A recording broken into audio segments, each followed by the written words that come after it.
Hi friends, welcome to my channel Kannada. ನಾನು ಹೇಮಾ ಮಾತಾಡ್ತಾ ಇರೋದು. ಎಲ್ರಿಗೂ ನಮಸ್ಕಾರ ಫ್ರೆಂಡ್ಸ್. ನಾನಿವತ್ತು ನುಗ್ಗೆಕಾಯಿ ಮತ್ತು ಅವರೆಕಾಳು, ಸ್ವಲ್ಪ ಹೆಸರು ಕಾಳಿತ್ತು, ಮೊಳಕೆ ಕಟ್ಟಿದ್ದು, ಅದು ಕಾಳು ಮಾಡಿದ್ದೀನಿ ನೋಡಿ. ಈ ರೈಸ್ ಬಂದು ನಾನು ಇವತ್ತೇ ಫಸ್ಟ್ ಮಾಡಿರೋದು. ಇದು ದಪ್ಪದ ಅಕ್ಕಿ ಬರುತ್ತಲ್ಲ, ರೆಡ್ ರೈಸು, ಆದರೆ ಇದು ಫುಲ್ ರೆಡ್ ಇಲ್ಲ ನೋಡಿ. ನಾನು ಇದಕ್ಕೆ 2 ಲೋಟ 3 ಲೋಟ ನೀರು ಹಾಕ್ಬಿಟ್ಟಿದ್ದೆ. ಆಮೇಲೆ ಲಾಸ್ಟಲ್ಲಿ ಸ್ವಲ್ಪ ನೀರನ್ನ ಬಸ್ತಿದ್ದೀನಿ, ಯಾಕಂದರೆ ನಮಗಿದೆ ಫಸ್ಟ್ ಅಲ್ವಾ, ನನಗೆ ಗೊತ್ತಿಲ್ಲ ಇದರಲ್ಲಿ ಯಾವ ರೀತಿ ರೈಸ್ ಮಾಡಬೇಕು ಅಂತ. ಆದರೆ ರೈಸು ತುಂಬ ಚೆನ್ನಾಗಿ ಬೆಂದಿದೆ, ತೋರಿಸ್ತೀನಿ ಒಂದೇ ಒಂದು ನಿಮಿಷ ನೋಡಿ ಫ್ರೆಂಡ್ಸ್. ಚೆನ್ನಾಗಿ ಬೆಂದಿದೆ. ರೆಡ್ ಅಕ್ಕಿ ನೋಡಿದ್ರೆ ರೆಡ್ಡೇ ಇದೆ ನೋಡಿ. ಅಕ್ಕಿ ತೋರಿಸ್ತೀನಿ ಡಬ್ಬದಲ್ಲಿ ನೋಡಿ. ಅಕ್ಕಿ ಬಂದು ಈ ಕಲರ್ ಇದೆ, ರೆಡ್ ಇದೆ. ಆದರೆ ರೈಸ್ ನೋಡಿದ್ರೆ ರೆಡ್ ಅಂದರೆ ಲೈಟ್ ರೆಡ್ ಇದೆ, ಫುಲ್ ರೆಡ್ ಇಲ್ಲ. ತುಂಬ ಚೆನ್ನಾಗಿದೆ ನೋಡೋಣ. ನೆಕ್ಸ್ಟ್ ಇನ್ನೊಂದು ಸಲ ರೆಡ್ ರೈಸ್ ಥರನೇ ಆಗುತ್ತಲ್ಲ, ಆ ಥರ ತೊಗೊಂಡು ಬರ್ತೀನಿ. ಆಮೇಲೆ ಫ್ರೆಂಡ್ಸ್, ಬೆಳಗ್ಗೆ ನಾನು ನುಗ್ಗೆಕಾಯಿ ಮತ್ತು ಅವರೆಕಾಳ್ದು ಸಾಂಬಾರು ಮಾಡಿದ್ದೆ. ನುಗ್ಗೆಕಾಯಿ ಅವರೆಕಾಳ್ದು ಸಾಂಬಾರು. ಇದು ಬಂದು ನುಗ್ಗೆ ಸೊಪ್ಪು ಮತ್ತು ಇದ್ರದ್ದು ಕಾಳು.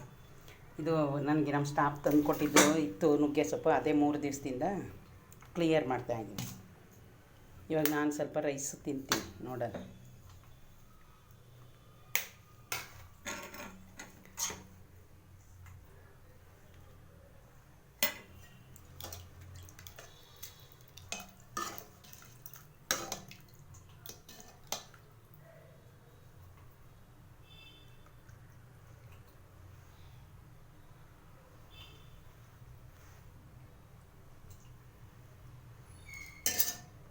ನೋಡಿದ್ರೆ ಫ್ರೆಂಡ್ಸ್, ಇದು ನುಗ್ಗೆಕಾಯಿ, ಅದು ನುಗ್ಗೆ ಸೊಪ್ಪು ಮತ್ತು ಅವರೆಕಾಳು, ಮೊಳಕೆ ಕಟ್ಟಿರೋದು ಹೆಸರು ಕಾಳು ಸ್ವಲ್ಪನೇ ಇತ್ತು, ಅದರಲ್ಲಿ ಕಾಣಿಸ್ತಾ ಇದೆಯಾ ನೋಡ್ತೀನಿ ಒಂದೇ ಒಂದು ನಿಮಿಷ. ಒಂದು ರೈಸು ಇದು ಇವಾಗ ನಾನು ತಿನ್ನೋಕ್ಕೆ ಅಲ್ಲೂ ಊಟ ಮಾಡ್ತೀನಿ ಕೆಲಸದ ಹತ್ರ, ಆದರೆ ಇಲ್ಲಿ ಸ್ವಲ್ಪ ತಿಂದೋಗ್ತೀನಿ, ಲೇಟ್ ಆಗುತ್ತಲ್ಲ ಅಂತ. ಈಗೆಲ್ಲ ಊಟ ಬಾಕ್ಸ್ಗೆ ಹಾಕಬೇಕು.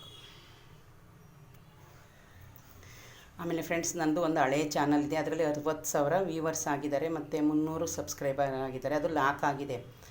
ಯಾರೋ ನಂದು ಮೊಬೈಲು ಸ್ಟೋರೇಜ್ ಕ್ಲಿಯರ್ ಮಾಡ್ತೀನಿ ಅಂತ ಅದನ್ನೇ ಲಾಕ್ ಮಾಡಿದರೆ, ನಿಮ್ಗೇನಾದರೂ ಗೊತ್ತಿದ್ದರೆ ಕಮೆಂಟ್ ಬಾಕ್ಸಲ್ಲಿ ಯಾವ ಥರ ಅದನ್ನು ರೀಸ್ಟಾರ್ಟ್ ಮಾಡೋದು ತಿಳಿಸಿ. ಮತ್ತು ಇದು ಇವಾಗ ನಾನು ಹೊಸ ಚಾನಲ್ ಓಪನ್ ಮಾಡ್ಕೊಂಡಿರೋದು, ಅದರಲ್ಲಿ ಜಾಸ್ತಿ ವ್ಯೂವರ್ಸ್ ಎಲ್ಲ ಇದ್ದಾರೆ, 60,000 ವ್ಯೂವರ್ಸ್ ಇದ್ದಾರೆ. ಗೊತ್ತಿದ್ದರೆ ಫ್ರೆಂಡ್ಸ್ ಪ್ಲೀಸ್ ಅಕಸ್ಮಾತ್ ನಿಮ್ಮ ಫೋನ್ ನಂಬರ್ ಇದ್ರೂ ಕೊಡಿ, ಅದರಲ್ಲಿ ಯಾವ ಥರ ಏನು ಅಂತ ತಿಳ್ಕೊತೀವಿ. ಓಕೆ ಫ್ರೆಂಡ್ಸ್, ನನ್ನ ವಿಡಿಯೋ ನಿಮ್ಗೆ ಇಷ್ಟ ಆದರೆ ಲೈಕ್ ಮಾಡಿ, ಶೇರ್ ಮಾಡಿ, ಸಬ್ಸ್ಕ್ರೈಬ್ ಮಾಡ್ಕೊಳ್ಳಿ ಫ್ರೆಂಡ್ಸ್. ಬಾಯ್.